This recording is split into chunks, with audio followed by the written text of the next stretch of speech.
Pessoal, sejam muito bem-vindos a mais um episódio nosso aqui do nosso Fala Frade Ramos. Hoje estamos aqui com o Rodrigo, o Ricardo, né? Sejam muito bem-vindos, pessoal. Obrigado. Satisfação mais uma vez estar aqui com vocês. E hoje a gente traz um assunto muito polêmico, que é a questão de multa, né? Hoje a gente está na questão da multa em relação aos contratos. Rodrigo, a multa de 10% que é cobrada no contrato lá, né? Ela é ilegal?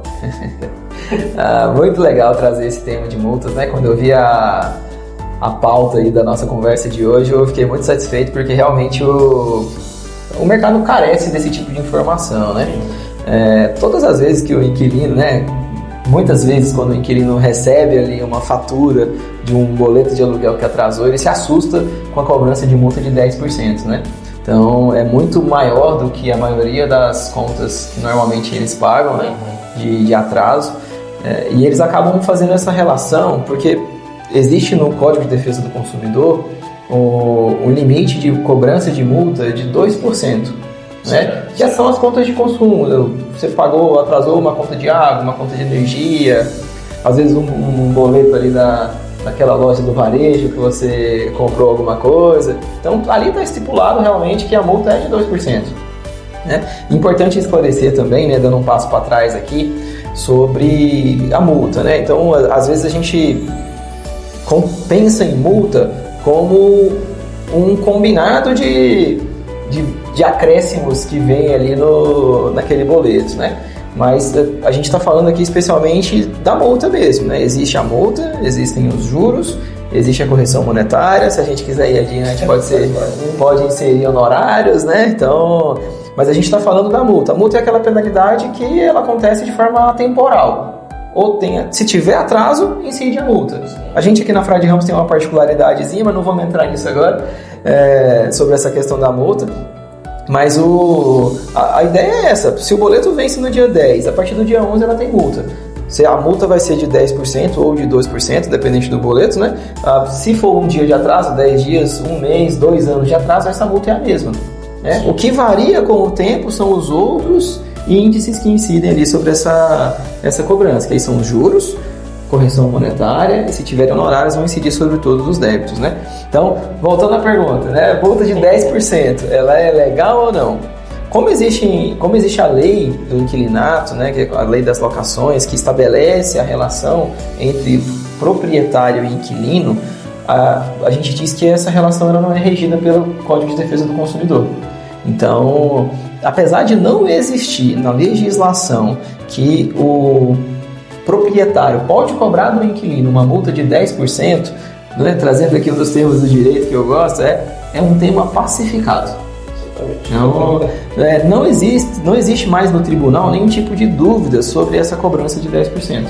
E a verdade é que existem, quando a gente participa de alguns eventos, nós vimos recentemente do Conecta lá em São Paulo, quando a gente conversa com pessoas de outras praças, estão se estipulando multas mais altas, né, de 15%, 20% até sobre esse valor do atraso do aluguel mensal ali da cobrança. Então, sim, essa multa é uma multa legal, né?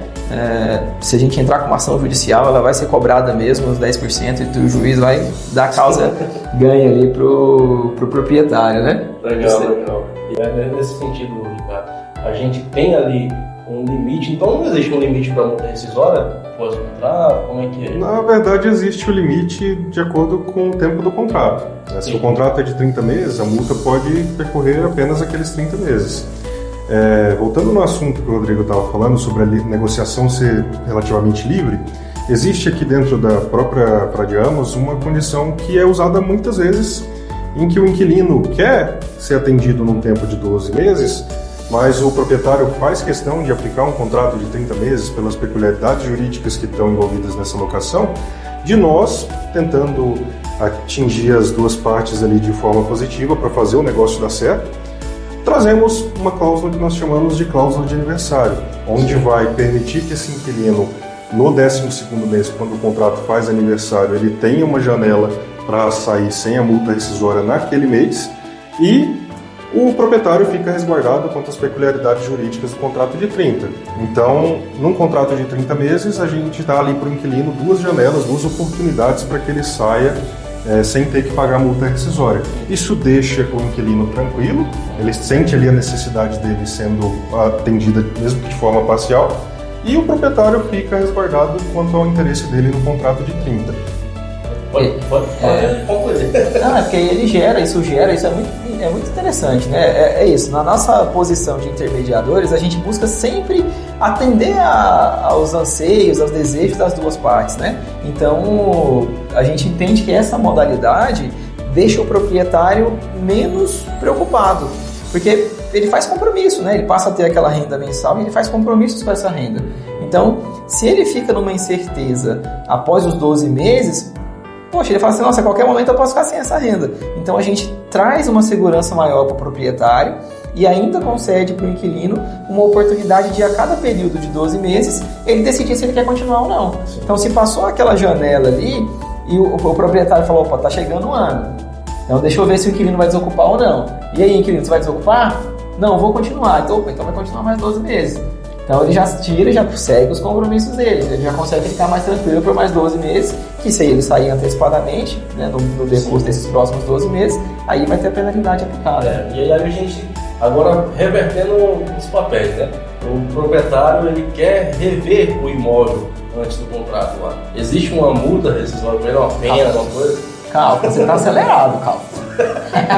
Ó, você fez uma pergunta interessante antes, eu acho que o Railan, não sei se o Railan chegou a responder, sobre o limite máximo da multa, né? Pode. Posso seguir? Ó, o contrato de locação, ele não existe na lei do inquilinato um limite para o valor da multa. O limite é o valor máximo do contrato. Então, comumente, não só Goiânia, mas todas as cidades, todas as praças, a gente trata sobre o contrato de 30 meses com uma penalidade de 3 aluguéis. Então, a gente aqui na Praia de Ramos traduziu isso para 10%, porque a gente já fala 10% do valor restante do contrato, que é a mesma coisa, né? Porque 3 aluguéis em 30 meses. Isso não é regra. Tem contrato, por exemplo, em que hoje nós entendemos que num contrato de um imóvel mobiliado, onde o esforço, o custo que o inquilino tem para desocupação é muito menor, que é no mobiliado, né? A gente pode cobrar uma taxa maior, uma multa maior em caso de desocupação, para o proprietário ficar mais tranquilo e para o inquilino não entrar também sem se comprometer, né? Então ele pensa melhor antes de se mudar. Então aí a gente já cobra multas de 20%, já em alguns contratos o proprietário pede uma multa um pouco maior. E é interessante trazer também aqui uma modalidade que não é tão conhecida, não é tão difundida, né? Por ser um volume menor também de negociação, mas existem casos de a gente que está entrando no mercado de galpões, a gente começa a conversar com clientes que estão negociando uma construção sob medida, né? O BTS, o Build to Suite. Então, quando você entra numa negociação dessa, aí já existe hoje o entendimento de que é possível o locatário pagar uma multa maior do que o do contrato, caso ele não cumpra o contrato, para compensar todo o investimento que o dono do imóvel fez. Muitas vezes ele gastou ali 3, 4, 5 milhões para construir um imóvel, e aí de repente o inquilino, em um contrato, ele não pagou nem 10% desse valor investido no período que ele ficou. Então essa construção, essa relação onde um proprietário constrói sob medida para um inquilino, visando o longo prazo. Então, contratos de 20 anos muitas vezes, né? Então, se o inquilino não vai ficar esse período todo, existe ali uma previsão, já um entendimento legal sobre uma cobrança de multa nesse sentido também. Isso aí a gente aprendeu até lá no Conecta. E aí agora, retomando o assunto, né? A pergunta anterior que eu tinha feito, né? Em relação ao proprietário, no contrato de 30 meses, ele pode revaler ali o contrato novamente, o imóvel, e vai ter uma multa que ele vai pagar? A gente acaba entrando num tema muito sensível para os proprietários, né? Alguns proprietários têm isso na mente deles, que eles podem solicitar o imóvel durante o contrato. E é uma coisa que precisa ser eliminada da cabeça do proprietário. Você, proprietário que estiver assistindo, quando você disponibilizar um imóvel para locação, é importante que você esteja preparado para cumprir com o prazo que você está oferecendo. Não existe a possibilidade de você pagar uma multa para o inquilino para que ele desocupe do seu imóvel. Isso é que está na lei, e ponto. Não existe outro caminho. É ponto mesmo, né? É interessante. A gente viu recentemente um advogado, né, especialista no direito imobiliário, falando sobre isso. E a lei, lá no artigo 4º da lei do inquilinato, diz exatamente isso, né? Durante a vigência do contrato, o proprietário não pode reaver o imóvel. Ponto final. Não tem, se exceto isso, exceto... Não tem. O proprietário não pode reaver. É claro que se o inquilino não estiver cumprindo com as suas obrigações, se houver um motivo para a desocupação, mas aí o motivo não é a vontade do proprietário, é algum dano, alguma infração ali causada pelo inquilino, né? Mas de forma alguma o proprietário ele pode. Às vezes a pessoa tende a pensar, não, mas é para o meu uso próprio. A minha mãe, meu filho, né? Estou com algum parente precisando ficar no imóvel. É possível? Não, você se comprometeu. E se a gente se colocar um pouquinho do lado do inquilino, poxa, tem todo um esforço, uma pessoa vem de mudança, todo um gasto, a família se adapta lá, às vezes manda fazer algum imóvel planejado, alguma coisa que ele para se adaptar ali, aí a gente pensa, pensando que ele vai ficar durante o tempo do contrato, e aí com alguns meses o proprietário diz que a mãe precisa morar lá, é ruim mesmo, né? Mas, Rodrigo, existem, para não dizer que são nulas essas possibilidades, algumas situações em que o imóvel pode ser avesso, né? Se você, proprietário, porventura, acabar optando durante esse caminho da locação vender o imóvel, o novo comprador pode solicitar o imóvel de volta para si, né? Desde que esse contrato de locação não esteja averbado na matrícula do imóvel. Então é um caminho que segue aí como uma possibilidade. E é importante, pelo menos para nós aqui na condução da empresa, se você, proprietário, tiver essa ideia de colocar o imóvel para venda, que informe ao seu inquilino que existe essa possibilidade. Nada mais justo do que o inquilino que está se planejando, como o Rodrigo falou, para ficar talvez um bom tempo no imóvel, ter essa ideia de que ele pode ser negociado ali em qualquer momento. E existem também, nessas solicitações do proprietário que está comprando o imóvel, alguns caminhos que precisam ser respeitados.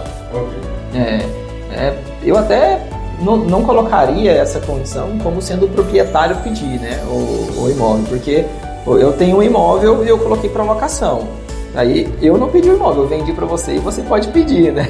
Então, de novo, o artigo 4º é muito claro, o proprietário não pode pedir o imóvel, ponto final. Se trocou o proprietário, aí existe uma situação ali de não é aquele proprietário que fez a locação, que se comprometeu, aí já é uma outra pessoa, né? E aí é muito importante, a gente poderia ficar falando aqui mais tempo sobre isso também, mas é bom levantar essa questão, e muitos contratos comerciais, a gente sempre procura acender, né, levantar esse alerta. Eu costumo dizer para pessoas próximas que me procuram pedindo alguns conselhos, que você consegue entender a vontade do proprietário sobre a intenção dele de vender ou não o imóvel quando você pergunta, posso averbar o contrato de locação na matrícula? Que aí se ele quiser vender, ele já vai dar um pulinho atrás e ele falar assim, cara, pra que você precisa fazer isso, tudo, né? Às vezes você nem precisa averbar, mas já pra você sentir o termômetro aí, porque de fato, você como inquilino, você fica vendido, o imóvel de fato não é seu, pode surgir uma situação na vida do proprietário que ele tem a necessidade ali de vender, e aí não tem o que fazer, né? O novo proprietário, é claro que existe um caminho, ele pode oferecer a compra para você, mas na realidade da maioria dos inquilinos, a gente não tem a condição e muitas vezes o interesse também de comprar o imóvel, né? E aí o novo proprietário tem a possibilidade de se manifestar ali no prazo de 90 dias, pedindo a desocupação e o encerramento ali daquele contrato, né? E existe algum caso assim que o proprietário ele pode pagar uma multa rescisória para o inquilino? Existe algum caso? Não tem nenhuma previsão, né? Deve ter sido algum proprietário que ficou preocupado, né? Eu posso pagar a multa em algum caso, né?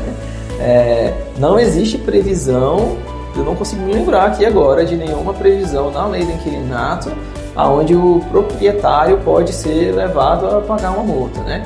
Se a gente quiser e aí pensar em desdobramentos de problemas, aí a gente pode pensar em responsabilidades, né? Então, por exemplo, um proprietário que não realiza a manutenção que é a obrigação dele no imóvel e o inquilino entra com uma ação para cobrar do proprietário essa responsabilidade.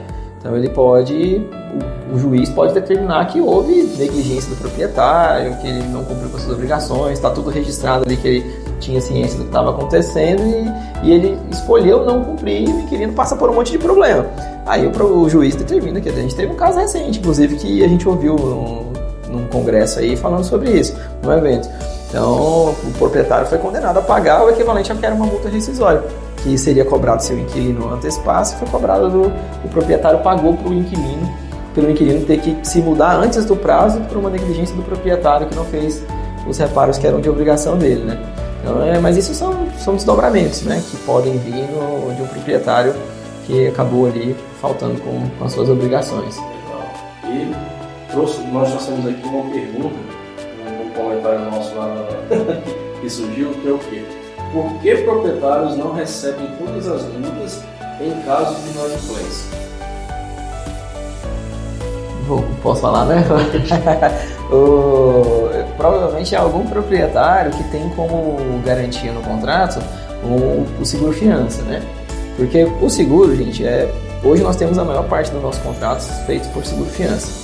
Então o seguro fiança, nós entendemos que o seguro fiança é a melhor garantia para o contrato de locação, especialmente para o proprietário que é investidor, que tem vários imóveis, ele vai estar muito mais protegido, né? Ele vai estar exposto a um risco muito menor.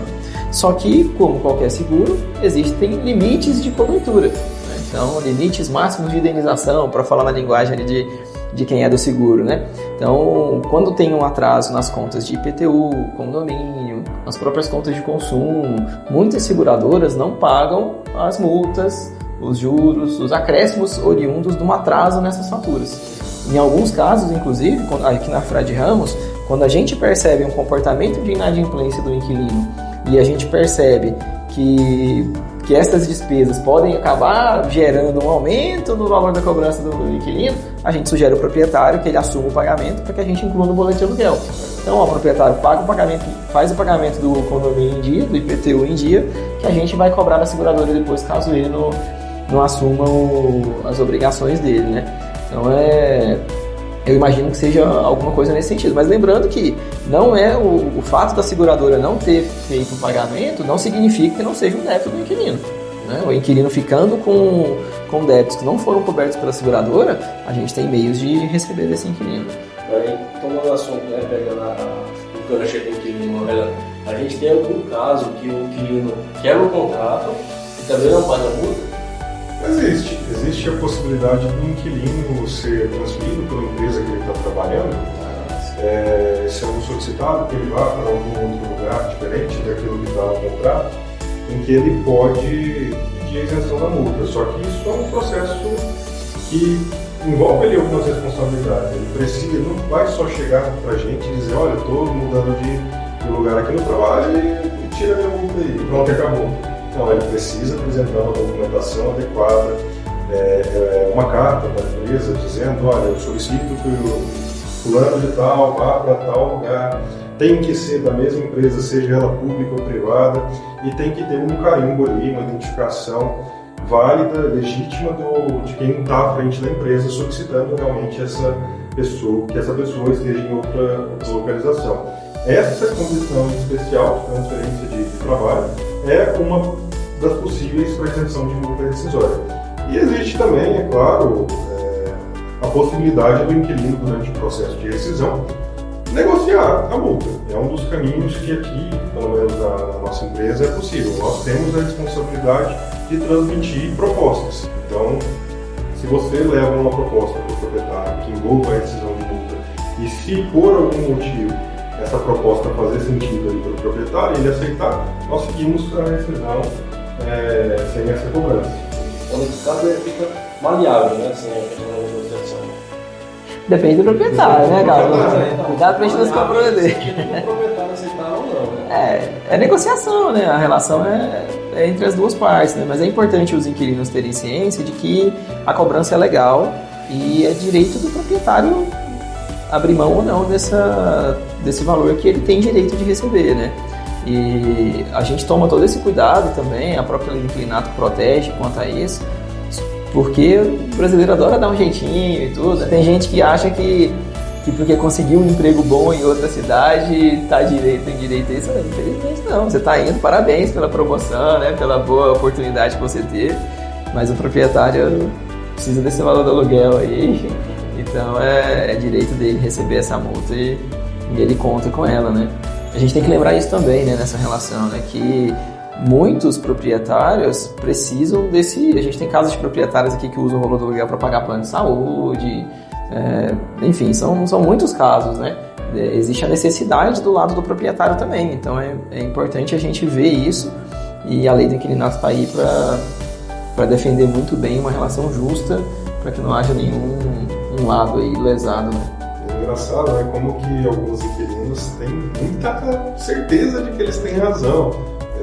Pessoalmente acompanho algumas situações ali durante a rescisão, e aqui me vem mais fresca a cabeça de uma inquilina nossa que acabou passando num concurso em outra cidade vizinha aqui, e ela falou, não, passei num concurso, já trabalho para a prefeitura aqui, vou para outra função pública, e ela tinha muita certeza que ela ia ser isenta da multa rescisória, mas infelizmente, cara, poderosos, refrescamos aí para ela que não era bem da forma que ela imaginava. E é isso, é um caso recente que tem as obrigações, né?